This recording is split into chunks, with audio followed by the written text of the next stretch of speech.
Kaso nakikita ko mga katorbak, puro mga Pakistan. Ano ba yan? Naglalakad kami ni Ernie dito, puro nakikita ko, Diyos ko, sa mga gilid. Sangdam mo wala pang gusto. Puro mga Pakistan, wala naman iba. Paano ito katorbak? Hindi naman lang tayo nakakakita ng mga gwapo. Nasa harapan mo lang yung gawa ko kasi. Nag-iisa.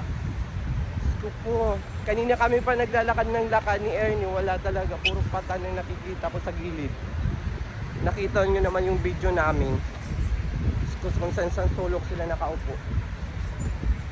Ay, nakakapagod na guys, maglakad. Sakit na talaga yung paa ko. Ayan o. Sakit na talaga yung paa ko guys.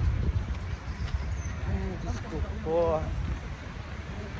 Pagkatapos dito ngayon na aming paglakad-lakad ay uuwi na kami. Siguro mga 8 ng gabi.